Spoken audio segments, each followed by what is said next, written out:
Hi, this is Greg Garrett, and I am at the Gladstone Library in Harden, Wales.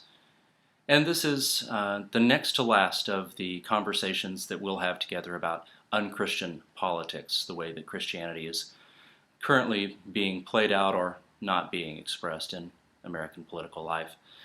We've talked about the problem of secular values creeping into our decision making and sometimes confusing itself with religion. We've talked about the stance that we have toward those who differ from us, whether that's politically, culturally, or religiously, and the problems that sometimes emerge from that we fear and hate them, that we don't treat them as participating in the truth, that we feel as though God is on our side and somebody else is on theirs. Today I want to talk about a logical extension of all of those things, our propensity for violence and for war. And most particularly, as was expressed by the friends on my Facebook feed, the problem of saying that God is with us or is leading us forward into battle to defend our nation. When God is appropriated, God is with us in the business of war.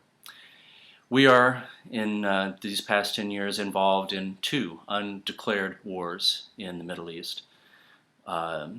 Billions and billions of dollars spent, hundreds of thousands of human lives lost, many more people shattered beyond repair by their experience in the war, both in that theater and our soldiers, our brave men and women who have come home to us alive but damaged.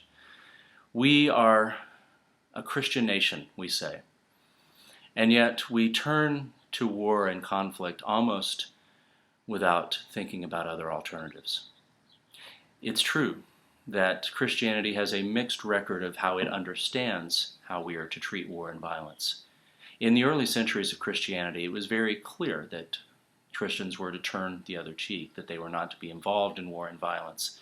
The great North African theologian Tertullian said that in disarming Peter, in the Garden of Gethsemane, that Christ had disarmed us all. In the centuries that followed, when Christianity became the official religion of a warlike empire, Christians had to find accommodation with the political realities of their day.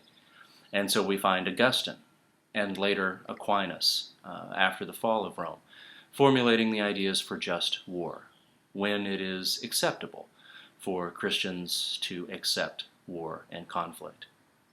Today, however, we live in a time when even these ideas of just war seem to be beyond redemption.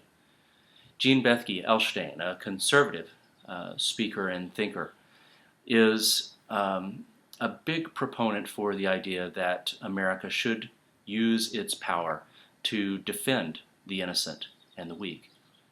But she also admits that it's impossible for us to make just war formulations now in this age of air warfare and unmanned drones, when one side is exposed to all of the risk and the other exposed to relatively little.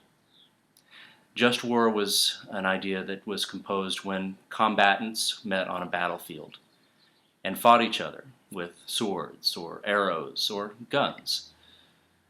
None of those things are the most important ways that we think of conflict now.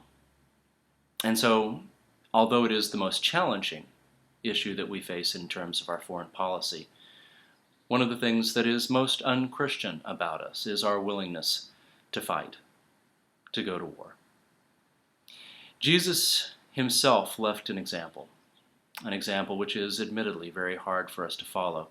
Reinhold Niebuhr is famous for having said that while individuals can turn the other cheek, nations cannot do that and survive.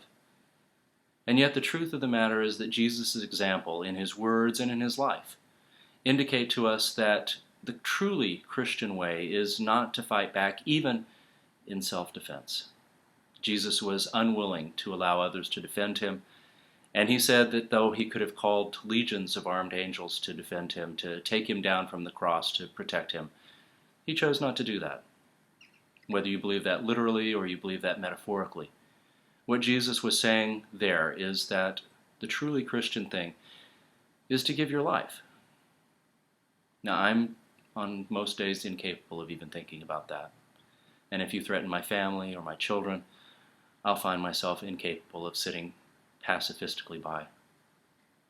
but nonetheless, that is an unchristian attitude if we look at the life of Jesus and the things that he taught us about how we are supposed to relate to each other.